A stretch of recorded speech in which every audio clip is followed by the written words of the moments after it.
Soujanya case ಬಗ್ಗೆ ಇಡೀ ಭಾರತನೇ ಮಾತಾಡ್ತಿರುವಾಗ ಯಾಕೆ ನಮ್ಮ ಕರ್ನಾಟಕದಲ್ಲಿ ಸೌಜನ್ಯ ಕೇಸ್ ಬಗ್ಗೆ ಯಾವ ಚಾನಲಲ್ಲೂ ಯಾಕೆ ತೋರಿಸ್ತಾ ಇಲ್ಲ ಅಂತ ಗೊತ್ತಾಗ್ತಾ ಇಲ್ಲ.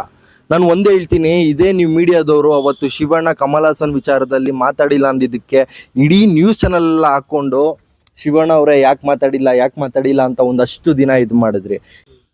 ಅವತ್ತು ದರ್ಶನ್ ಅವ್ರ ವಿಚಾರವಾಗಿ ನೀವು ಅಷ್ಟು ಜನ ನ್ಯೂಸ್ ಚಾನಲ್ ಅವರು ಎಲ್ಲ ಥರ ಸುದ್ದಿಗಳು ಮಾಡಿದ್ರಿ. ಒಂದು ನಿಮ್ಗೆ ಏನು ಗೊತ್ತಾ, ಓಪನ್ ಆಗಿ ಹೇಳ್ತೀನಿ, ನಿಮ್ಮ ಮೀಡಿಯಾದವ್ರ ಯೋಗ್ಯತೆ ಓಪನ್ ಆಗಿ ಹೇಳ್ತೀನಿ ಕೇಳಿ. ಇವತ್ತು ಒಂದು ವಿಷಯನ ತೆಗೆದ್ರೆ ದುಡ್ಡು ಬರುತ್ತೆ TRP ಇಂದ, ಇನ್ನು ಕೆಲವೊಂದು ವಿಷಯನ ಮುಚ್ಚಿಟ್ಟಿದ್ರೆ ದುಡ್ಡು ಬರುತ್ತೆ. ನಿಮ್ದೇನು ಸ್ಯಾಟಿಲೈಟ್ ಮೀಡಿಯಾ ಇದೆ ತೆಗೆದು ಬಿಸಾಕಿ, ನಾವು ಸೋಷಿಯಲ್ ಮೀಡಿಯಾ ಇದ್ದೀವಿ. ಸೌಜನ್ಯ ಕೇಸ್ ಬಗ್ಗೆ ಹೋರಾಟ ಮಾಡೋಕ್ಕೆ ಮಾತಾಡೋದಕ್ಕೆ ನಾವು ರೆಡಿ ಇದ್ದೀವಿ, ನಾವು ಮಾತಾಡ್ತೀವಿ. ಅದಕ್ಕೆ ನ್ಯಾಯ ಸಿಗೋವರೆಗೂ ನಾವು ಯಾರೂ ಬಿಡಲ್ಲ.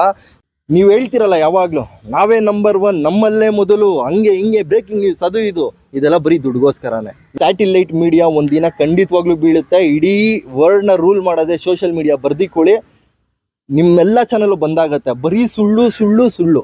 ಯಾವ ಚಾನಲ್ ನೋಡಿದ್ರು ಬರೀ ಸುಳ್ಳು.